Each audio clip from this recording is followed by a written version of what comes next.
Magandang umaga po mga minamahal kong kapatid. Kamusta naman po kayo? Pasensya po at tayo ay nahuli ng 5 minuto. 2 araw pong nakakalipas, kauuwi ko pa lang po galing Roma.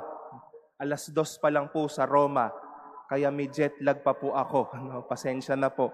At nagpapasalamat po tayo sa Diyos sa pagtitipon po sa atin ngayong umaga. Kahit po alam ko, it is quite difficult to come over to the cathedral since the country is facing a bad or a calamity because of the incoming storm. But then we thank the Lord for calling us together, for having us come over to this church, to the Mother Church, and celebrate the Holy Eucharist. And we continue to keep our brothers and sisters in our prayers, most especially those joining us online.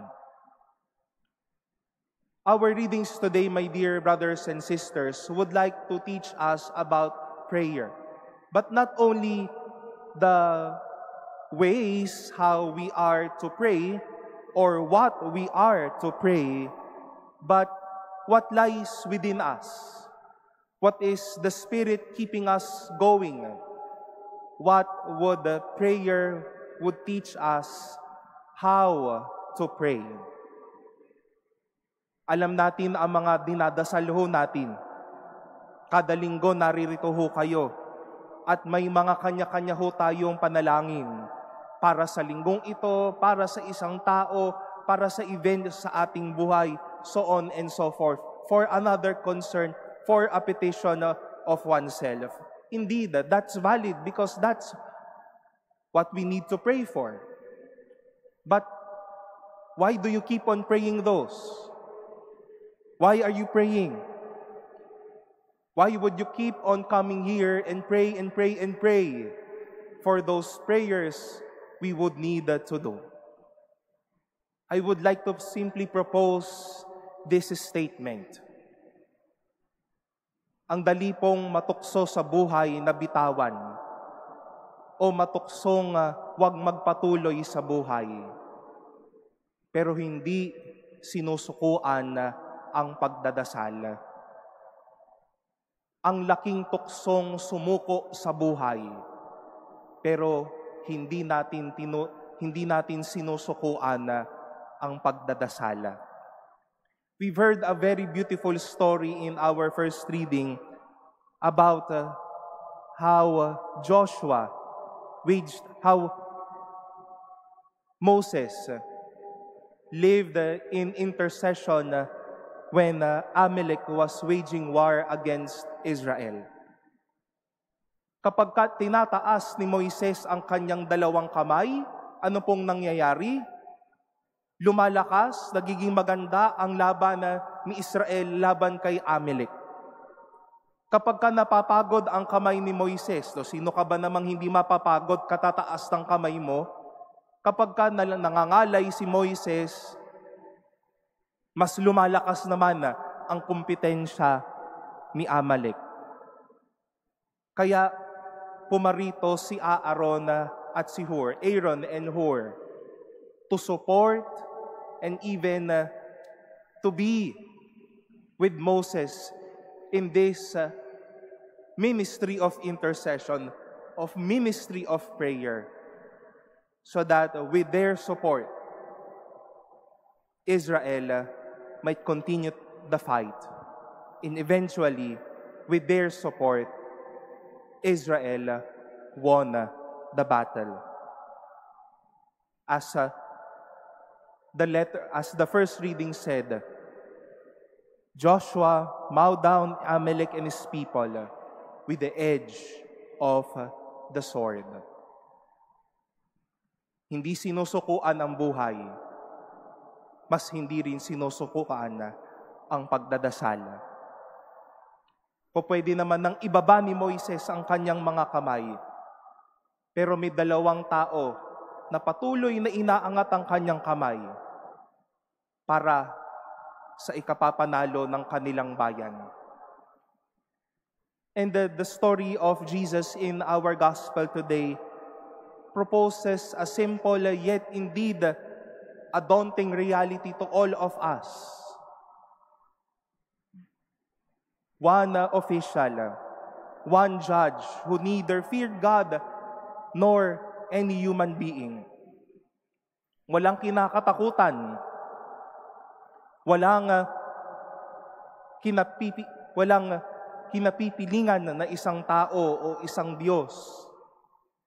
Pero dahil sa patuloy na pangungulit, sa patuloy na pagsasabi, naririto siya upang ibigay ang nararapat sa babaeng ito. At ito namang babaeng ito, nakita natin kung papaanong patuloy siyang nagdasal, patuloy siyang nagsabi, patuloy siyang nagwika ng kanyang mga pangangailangan. Muli, hindi sumuko sa buhay, hindi sinukuan ang pagdadasal. Madami po sa ating mga minamahal na kapatid ang nagsabi ng tahimik sa ating sarili, ayoko nang magpatuloy dito. A lot of us would also say, I would not anymore pray for my healing because it's not anymore happening. I've been praying a lot for this country, but it seems nothing is going one after the other. Baka lumalala pa nga. Nag-ooratio imperata na tayo. Baka mga ilang edition pa yan. Para lang umayos ang bansang ito. Lord, I've been praying that my husband, my wife, that the both of us may be good, that the both of us may be at peace. But it seems that's not happening. I've been praying that I may have good grades, that I may do good in school. But seems, Lord, that I've been worsening one after the other. Lord, I've been praying for good faith para maging matibay at malalim ang aking pananampalataya. Pero hindi pa rin ho eh. Huwag po natin sukuan ang mga bagay na iyan. Kung sumuko ho tayo sa buhay, huwag ho natin sukuan ang pagdadasal. To ask the Lord that He may keep us going in praying. That He may give us that courage, that grace to move forward and still pray. We may not have the responses we need, but what is important that we have the graces, the heart to receive what is the best for us. We continue to inspire ourselves, my dear brothers and sisters, with how Jesus taught us, with the teachings Jesus taught us today.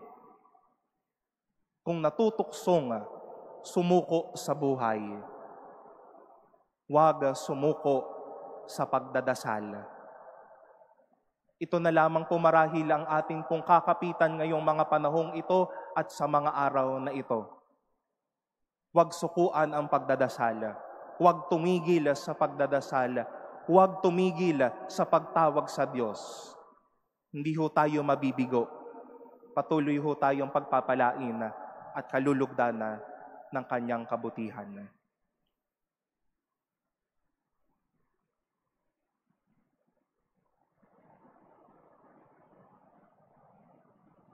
Please stand. We now profess our faith. I believe in God,